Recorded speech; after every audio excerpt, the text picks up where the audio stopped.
नमस्कार दोस्तों, सुप्रभात। मेरे चैनल एसेंशियल्स ऑफ मैनेजमेंट में आप सभी का स्वागत है। जैसा आप जानते हैं, यह चैनल का उद्देश्य प्रबंधन शास्त्र और मुख्यतः पर्यावरण सुरक्षा और व्यावसायिक स्वास्थ्य प्रबंधन के शिक्षा एवं प्रशिक्षण के उच्च कोटि के मापदंड प्रस्तुत करना है। तो आइए देखते हैं सीरीज व्यावसायिक स्वास्थ्य प्रबंधन। आज है संभाषण 5। टॉपिक है व्यावसायिक स्वास्थ्य के बारे में जागरूकता। आज हम देखेंगे 5 का 5वां भाग। उसमें हम देखेंगे नियंत्रण के पदानुक्रम, that is hierarchy of control. तो खतरों का नियंत्रण कैसे किया जाए। पहले 4 भागों में हमने अलग अलग खतरों के बारे में जाना, उसके दुष्परिणाम क्या होते हैं वो भी जाना। तो इसमें भाग में हम देखेंगे कि खतरों का नियंत्रण कैसे किया जाता है। कर्मचारियों के स्वास्थ्य पर खतरों के दुष्प्रभाव से पूरी तरह बचने या कम करने, मीन्स एलिमिनेशन, या उसको bringing it down the risk, बचने या कम करने के लिए आपको नियंत्रण स्थापित करने की आवश्यकता है। तो आपको कंट्रोल करना पड़ेगा उसको कम करने के लिए या पूरी तरह से बचने के लिए। प्रत्येक प्रकार के खतरों के लिए शमन के तरीके अलग अलग है। हमने देखे अलग अलग खतरों के प्रकार है, जैसे फिजिकल हैजार्ड है, इलेक्ट्रिकल हैजार्ड है, मैकेनिकल हैजार्ड है, या फिर आपके केमिकल हैजार्ड है, बायोलॉजिकल हैजार्ड है। तो प्रत्येक प्रकार के खतरों के लिए शमन के तरीके अलग अलग हैं। विशेष रूप से इंजीनियरिंग और प्रशासनिक नियंत्रण के तरीके वो ज़्यादातर अलग होते हैं, लेकिन इसे व्यवस्थित तरीके से करने का एक तरीका है। तो तरीके अलग अलग हैं, लेकिन उसको करने के लिए आपको एक विशिष्ट तरीका अपनाना पड़ेगा। और ये विशिष्ट तरीका जो है, तो इसे नियंत्रण के पदानुक्रम की स्थापना या हायरार्की ऑफ कंट्रोल कहा जाता है।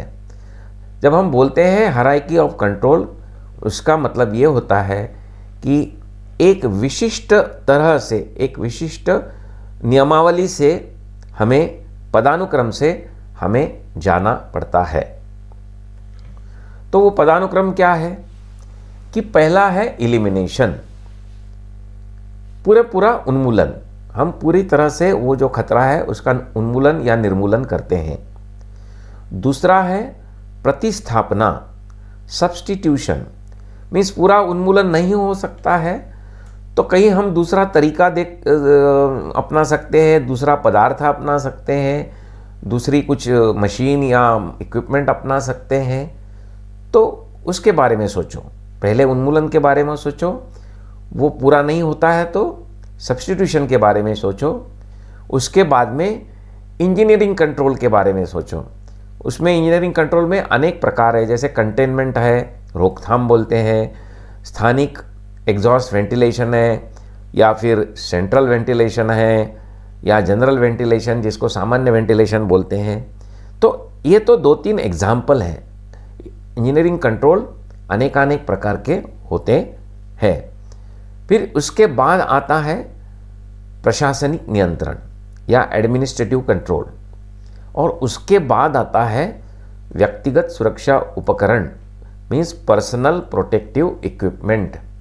और प्रायोरिटी क्या है? प्रायोरिटी है पहले हमको उन्मूलन देखना चाहिए, वो करके देखना चाहिए, नहीं होता है तो सब्स्टिट्यूशन या प्रतिस्थापन देखना है। फिर इंजीनियरिंग कंट्रोल्स देखने हैं। इंजीनियरिंग कंट्रोल से भी रिस्क कुछ बचती है तो आपको प्रशासनिक कंट्रोल देखने हैं। और जब ये ऊपर के कोई भी जो उपाय है वो लागू नहीं होते जहाँ पर, तो आपको व्यक्तिगत सुरक्षा उपकरण का यूज़ करना है, जो कि जो खतरा होता है वो खतरा और आपका शरीर उसमें एक बाधा उत्पन्न करता है, एक बैरियर खड़ा करता है। तो प्रायोरिटी है उन्मूलन, प्रतिस्थापन, इंजीनियरिंग नियंत्रण, प्रशासनिक नियंत्रण और व्यक्तिगत सुरक्षा उपकरण।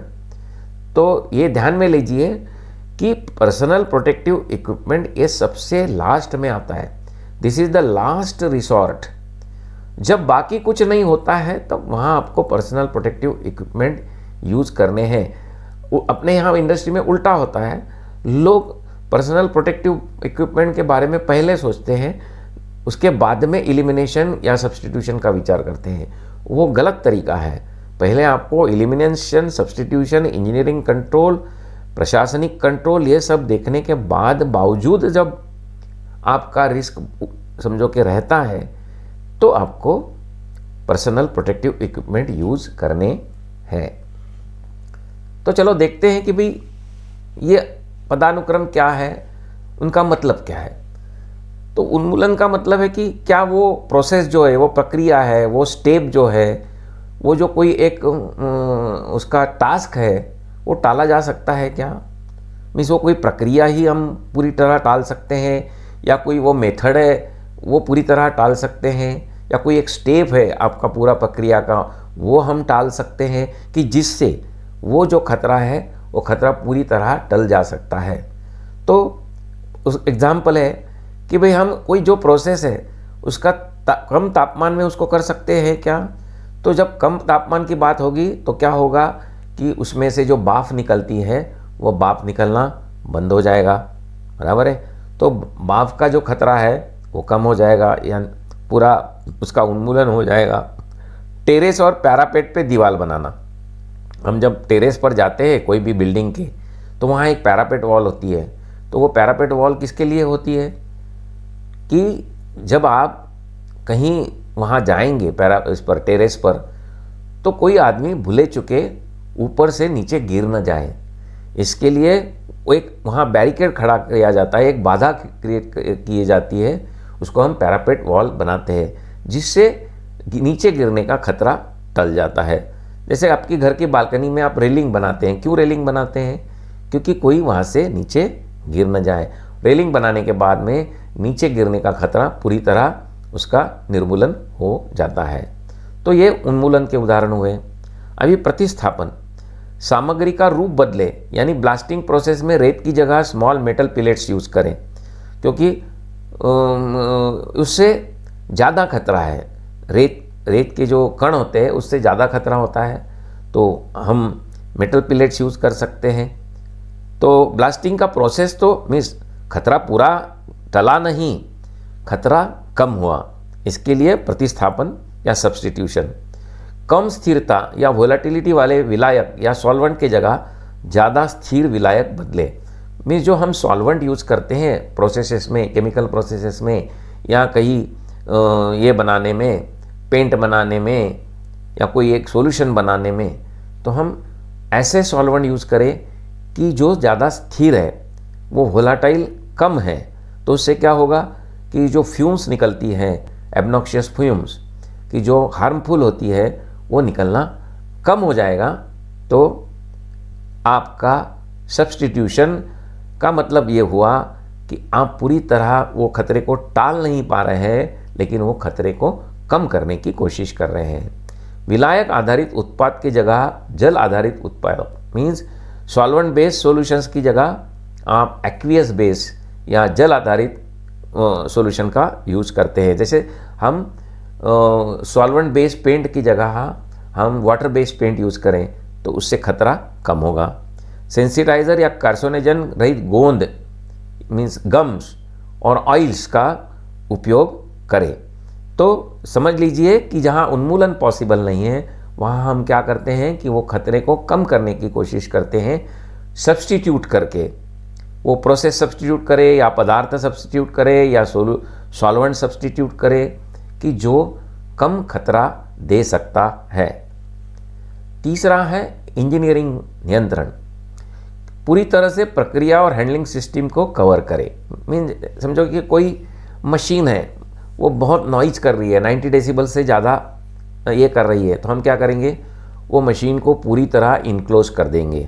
उससे क्या होगा कि जो नॉइज़ है वो नॉइज़ लेवल काफ़ी कम हो जाएगी, वो आपके इसमें आएगी, जो उसका 90 डेसिबल का ये दिया हुआ है, जो लास्ट फिगर है कि भाई इससे ज़्यादा नहीं होना चाहिए, तो उससे वो कम हो सकता है। आप जानते हैं कि आजकल जो बाज़ार में पूरे जनरेटर्स आते हैं, वो जनरेटर्स पूरी तरह इनक्लोज्ड होते हैं। वो कंपलसरी है अभी मैन्युफैक्चरर को कि वो जनरेटर क्लोज्ड कंटेनर में बेचे। उससे क्या होगा कि नॉइज़ लेवल ऑटोमेटिकली बहुत कम हो जाएगा। उत्पन्न स्रोत उत्सर्जन को कम करे, मीन्स कोई प्रोसेसेस में ऐसा होता है कि भाई वो जो फ्यूम्स निकलती हैं तो हम उसको क्या करते हैं कि हुड से कवर कर लेते हैं। हुड से कवर कर लेने के बाद में क्या होता है कि वो जो फ्यूम्स बाहर निकलती है वो हुड से बाहर निकल जाती है, ना कि डिपार्टमेंट में फैलती है। तो वहाँ से जो उत्सर्जन का स्रोत है वो उसको हमने कम किया, किससे? इंजीनियरिंग के नियंत्रण के माध्यम से। सुविधाओं संयंत्र का रोकथाम मीन्स कंटेनमेंट। जैसे कि भी आप बड़ी टंकी है तो टंकी में से रिसाव हो सकता है, वो फैल सकता है, स्पील हो सकता है, तो भी आप उसको वो टांकी के चारों ओर समझो कि बंडिंग बनाते हैं, कंटेनमेंट जिसको बोलते हैं। तो उससे क्या होगा कि समझो रिसाव भी होगा तो वो अंदर रहेगा, वो जो हमने कंटेनमेंट बनाया है उसके अंदर रहेगा और वो बाहर नहीं जाएगा। क्षेत्र में रखरखाव कर्मचारियों की आवश्यकता को कम या समाप्त करे, मीन्स जो एक्स्ट्रा कर्मचारी होते हैं या जो मेंटेनेंस के कर्मचारी होते हैं को ऐसे देखें कि उनका आना उसमें बहुत ज़रूर होगा नहीं। वहाँ के जो ऑपरेटर हैं वही रखरखाव का काम करेंगे। छलकने रिसाव होने पर दूषित क्षेत्र को सीमित करें, मीन्स समझो कि रिसाव होता है तो आप उसको कम से कम कैसे फैलने दें, उसके कोई जो कंट्रोल्स हैं उसको इंजीनियरिंग कंट्रोल बोलते हैं। स्थानिक एग्जॉस्ट वेंटिलेशन है या फिर आपको फोर्स्ड वेंटिलेशन है या एयर कंडीशनिंग है, ये सब क्या है? ये इंजीनियरिंग नियंत्रण के विषय है। तो उससे भी हम खतरे को कम करने की कोशिश करते हैं। चौथा है प्रशासनिक नियंत्रण या एडमिनिस्ट्रेटिव नियंत्रण या कंट्रोल। तो कम से कम करें, क्या कम करें कि वो डिपार्टमेंट जहाँ ज़्यादा खतरा है वहाँ के कर्मियों की संख्या कम करें ताकि कम लोगों को एक्सपोजर होगा। एक्सपोजर का स्तर और अवधि कम करें। एक्सपोजर का स्तर कैसे कम करेंगे? अलग अलग इंजीनियरिंग कंट्रोल ये करके हम तो करेंगे ही। और फिर क्या कर सकते हैं कि वो डिपार्टमेंट में लोगों को आप रोटेट कर सकते हैं, उनका जो समय है कि जो डिपार्टमेंट में बिताते हैं वो कम कर सकते हैं और उनको ज़्यादा ब्रेक्स दे सकते हैं। समझो कि भाई रेगुलर 2 ब्रेक मिलते हैं, उसकी जगह 4 ब्रेक दे सकते हैं। उससे क्या होगा कि एक्सपोजर का स्तर और अवधि दोनों कम हो सकता है। प्रयुक्त या उत्पादित पदार्थों की मात्रा, तो वो हम समझो कि इवोल्यूशन ऑफ फ्यूम्स है, हाँ, तो उसका या कोई हम ऐसे पदार्थ यूज़ करते हैं तो उसकी मात्रा वो हम कैसे कम करें वो देखें। दूसरा है काम के तरीके में परिवर्तन। उदाहरणार्थ वैक्यूम बनाम स्वीपिंग, कि आप ब्रूम स्वीपिंग करते हैं उसकी जगह वैक्यूम स्वीपिंग करो। सतह आदि को नियमित सफाई करो।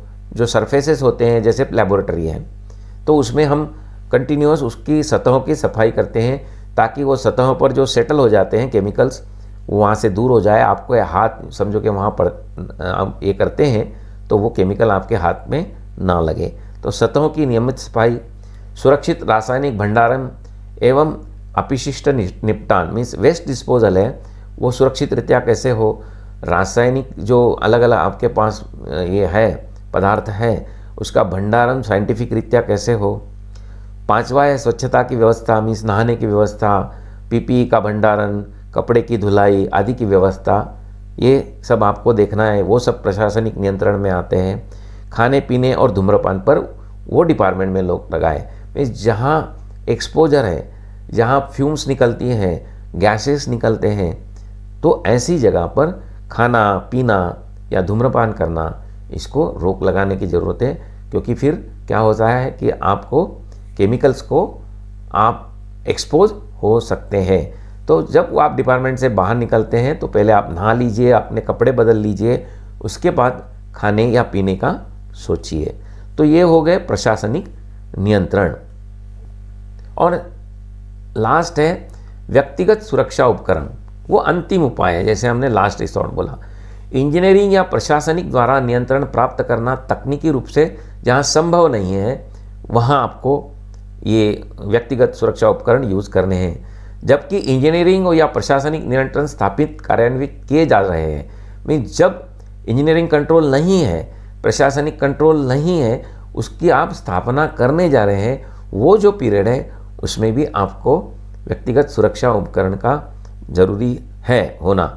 अत्यावश्यक आपातकालीन स्थितियां हैं, तो ऐसी हालतों में भी आपको व्यक्तिगत सुरक्षा उपकरण यूज़ करने हैं। और जब आप मेंटेनेंस का काम करते हैं, रखरखाव गतिविधियां करते हैं, तभी भी आपको व्यक्तिगत सुरक्षा उपकरण यूज़ करने हैं।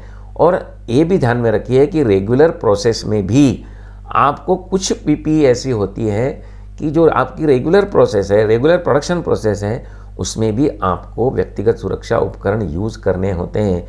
आप देखते हैं कहीं ऐसी जगह होती है कि जहाँ ऊपर से कुछ नीचे वस्तु गिरने का खतरा होता है, तो हेलमेट पहननी पड़ती है, पाँव में आपको सेफ्टी शूज़ पहनने होते हैं, दस्ताने पहनने होते हैं, गॉगल्स पहनने होते हैं।